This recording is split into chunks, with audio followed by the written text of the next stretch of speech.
Jinto John Congress നേതാവ് telephone ലൈനിലുണ്ട്.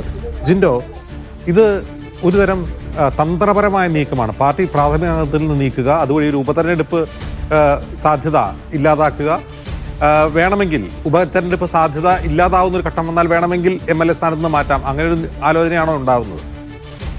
അല്ല, അതിപ്പോ അത് എങ്ങനെ വേണമെങ്കിലും കരുതാം. പക്ഷെ കോൺഗ്രസിനെ സംബന്ധിച്ചിടത്തോളം പ്രതിപക്ഷ നേതാവ് അതുപോലെ ICC ജനറൽ സെക്രട്ടറി ഒക്കെ പറഞ്ഞ ആ ലൈനിൽ തന്നെ നമ്മൾ വരുന്നത്. ആദ്യഘട്ടത്തിൽ നമ്മൾ അതിനെ കുറിച്ചിട്ടൊരു നമുക്ക് കിട്ടിയ വിവരങ്ങളുടെ അടിസ്ഥാനത്തിൽ രാഹുൽ മാങ്കൂട്ടത്തിലുമായി സംസാരിച്ച് അദ്ദേഹത്തിന്റെ യൂത്ത് കോൺഗ്രസ് പ്രസിഡന്റ് സ്ഥാനത്ത് നിന്ന് മാറി നിൽക്കുന്ന സാഹചര്യം ഉണ്ടായി. പരാതികളുടെയും ഈ പറഞ്ഞ വിവരങ്ങളുടെയൊക്കെ ഗൗരവം കുറെ കൂടി ആഴത്തിലുള്ളതാണെന്ന് മനസ്സിലാക്കുമ്പോൾ കോൺഗ്രസിന്റെ പ്രാഥമിക അംഗത്തിൽ നിന്ന് അദ്ദേഹത്തെ മാറ്റി നിർത്തുന്നു. നമ്മൾ പറഞ്ഞല്ലോ, ഓരോ ഇതിനനുസരിച്ചിട്ടാണ് ഓരോ ഘട്ടം ഘട്ടമായിട്ടുള്ള നടപടികളുടെ ഭാഗമാണ് ഇതും കൂടി. ഇതിൽ പ്രത്യേകിച്ച് തന്ത്രമൊന്നുമില്ല. നമ്മുടെ മുമ്പിൽ വന്നിരിക്കുന്ന വിവരങ്ങളുടെയും അല്ലെങ്കിൽ നമുക്ക് കിട്ടിയിരിക്കുന്ന നമ്മൾ അറിയുന്ന ആക്ഷേപങ്ങളുടെയൊക്കെ അടിസ്ഥാനത്തിൽ ഒരു നടപടി സ്വീകരിക്കുന്നു.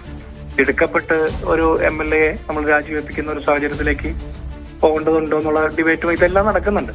അപ്പൊ നമ്മൾ അയാളെ വിട്ട് കളയുകയല്ല ചെയ്യുന്നത്, പകരം കറക്റ്റ് ചെയ്യാനുള്ള ഒരു സാഹചര്യം കൂടിയാണല്ലോ. അപ്പോൾ അദ്ദേഹത്തിനെതിരായിട്ടുള്ള ബാക്കി കാര്യങ്ങൾ എന്തൊക്കെയാണെന്ന് പരിശോധിച്ചിട്ട് ബാക്കി നടപടികളിലേക്ക് പോകും.